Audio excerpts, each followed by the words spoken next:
Hello guys, welcome back. आपका स्वागत है मेरे चैनल पर। ऑन पेसिव के जितने भी फाउंडिंग मेंबर है आप लोगों को बताना चाहेंगे, बहुत सारे फाउंडिंग मेंबर की तरफ से कुछ इंपॉर्टेंट क्वेश्चंस आ रहे थे।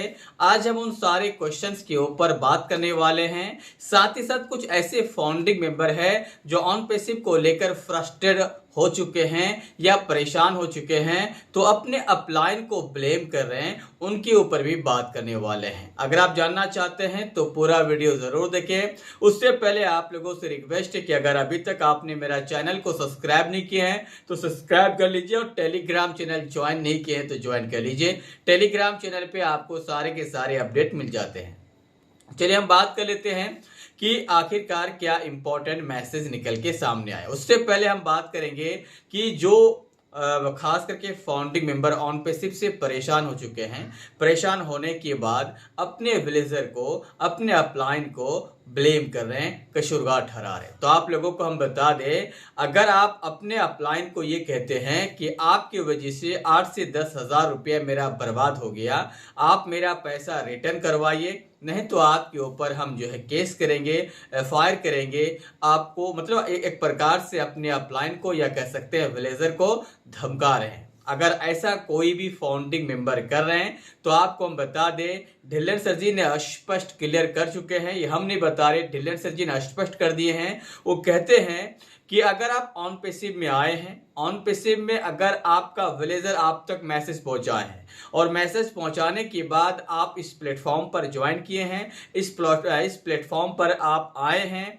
फाउंडिंग पोजीशन लिए हैं, लेने के बाद अगर आप परेशान हुए हैं, परेशान होने के बाद आप अपने विलेजर को धमका रहे हैं कि हम एफआईआर करेंगे, पैसा दीजिए, तो ऐसा वैसा कर रहे हैं, तो हम आपको बता दें ढिल्लन सर जी के अकॉर्डिंग, हमारे ऑन पेसिव के रूल एंड रेगुलेशन के अकॉर्डिंग हम आपको बता दें, ढिल्लन सर जी बताते हुए नजर आते हैं कि आपने ऑन पेसिव ज्वाइन किया है, ज्वाइन करने के बाद आपने एनडीए साइन किया होगा, एनडीए एग्रीमेंट को आपने सिग्नेचर किया होगा।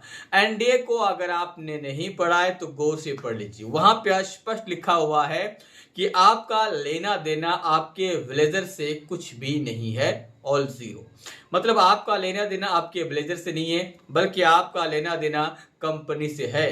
कंपनी के साथ आपका लेना देना है। जो भी कुछ होगा आपका और कंपनी का एक दूसरे से एग्रीमेंट है, ना कि आपके विलेजर से। जब भी आप ऐसा कुछ करें तो एक बार आप अपने जो एनडीए को पढ़ लीजिए, ऐसा ढिल्लन सर जी के कहना है, क्योंकि आप जो एग्रीमेंट साइन किए हैं एज ए डॉक्यूमेंट है, आपका सिर्फ और सिर्फ सिग्नेचर नहीं है, या फिर कोई पीडीएफ नहीं है, कोई आर्टिकल नहीं है, बल्कि एक प्रकार का लीगल डॉक्यूमेंट है। आप उसे पढ़ लीजिए ढिल्लन सर जी के अकॉर्डिंग एनडीए एग्रीमेंट में। अब बात कर लेते हैं कि सवाल क्या आते हैं। जैसी बात है, ह्यूमन हम लोग हैं और ह्यूमन को पैसा चाहिए, तो जैसी बात है, बहुत सारे फाउंडिंग मेंबर बार बार सवाल पूछते हैं पैसा कब आएंगे, लेकिन ज्यादातर फाउंडिंग मेंबर आज भी पैसेंस बनाए रखे हैं, आज भी ऑन पेसिव के साथ उतने लगाव के साथ जुड़े हुए हैं जब ये कंपनी लॉन्च हुए थे तब। हालांकि हम 2020-21 के आसपास ज्वाइन किए थे, उस समय से आज तक बहुत सारे ऐसे फाउंडिंग मेंबर है जो टस से मस नहीं हुआ। उस समय उसका जो एनर्जी थे, आज भी उनके पास उतना ही एनर्जी है। तो इसके मतलब ये हुआ कि ये फैंटास्टिक बात है। ऑन पेसिव के प्रति ये लगाव, ये मोहब्बत दिखाता है कि कुछ होगा। एक और बात बता दें, आपने 5-10 हज़ार रुपया ना जाने 3-4-5 साल में कितने बार खर्च कर दिए होंगे, कहीं पार्टी में, कहीं शॉपिंग में, कहीं, तो आपने 5-10 हज़ार रुपया कई बार एक साथ फूंक डाला है, फूके है कि नहीं। लेकिन अगर उतना ही पैसा यहाँ पे इन्वेस्टमेंट करके आप माइंड में ये बैठा के रखे हैं कि हम यहाँ पे आर्थिक आज़ादी पाएंगे, हम यहाँ पे कुछ बड़ा करेंगे, कुछ बड़ा मिलेगा, कम से कम आपके पास एक नींव, आशा का नींव, उम्मीद जिंदा है। इसी को कहते हैं ऑन पेसिव। ऑन पेसिव है तो उम्मीद है, और ऑन पेसिव आपको ये करके देगा, इट्स गारंटेड। ऑन पेसिव के सीईओ आपसे वादा करते हैं। हालांकि पैसेंस बनाए रखिए, थोड़ा सा धीरज बना के रखिए, आने वाले समय पे आपको बहुत कुछ देखने को मिलेगा, इट्स गारंटेड। जय